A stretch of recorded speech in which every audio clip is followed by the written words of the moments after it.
Farwell. I'm the third generation farming on this farm. My grandfather farmed here, and my father was born here. My son Ian is the fourth generation. It's a tenanted farm of 700 acres. We produce milk, beef and cereals. Ian generally runs the farm now, mainly. I have to take a back seat just here as a advisor and general dog's body. This is something, I suppose, really that is bred into us through the generations. We've never known any different, actually. Sometimes we see other occupations where they do very well as a professional footballer or whatever in this day and age, but we've known nothing different, and it is a healthy life in the farming, if you like. A hard work, but with the changes in seasons and one thing and the other, it is interesting.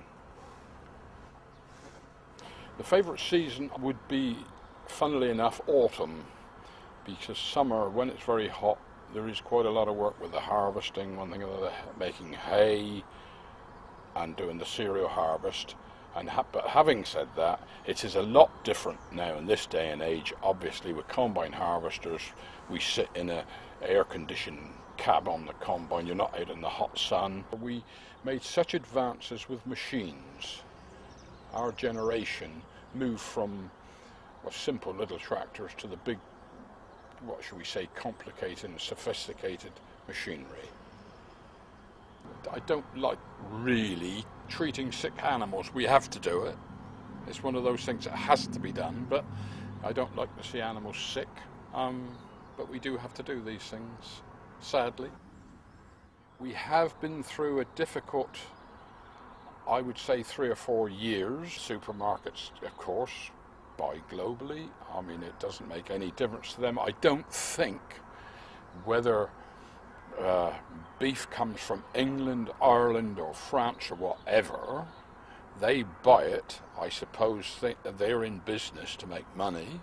They buy it at the cheapest price they can and sell it for the best price they can. Obviously, we're not condemning them for that, but we feel that more emphasis should be put on homegrown food. Thinking about, well, a farmer or a farmer's son then, looking for a partner, a wife, whatever you like. Yes, some will marry a girl outside of the industry, if you like, totally alien to farming, but it is a slightly different life in farming, as most people would know. There's plenty of times when the young wife would say, oh, we're going out with friends on a Friday night or something, so the new husband says, I can't go out Friday night because I happen to having to milk Saturday morning, start 5 o'clock. So she then gets fed up with it. But the point I was trying to make, if a farmer's son marries a farmer's daughter that's been in the same job, the same sort of farm, they obviously know how these sort of things work. And it seems to work better. I mean, when I was young, I mean, obviously as you well know, you've got young farmers' clubs and all that, so that's how a lot of the farmers' wives come about. They join a young farmers' club and get to know a young farmer, and a wealthy one if they can. That doesn't always happen. But I just remember once, yes, I did get friendly with one young lady when I was in the young farmers' club. I said to her, do you want to come and look around the farm? She said, I'd love to, yes.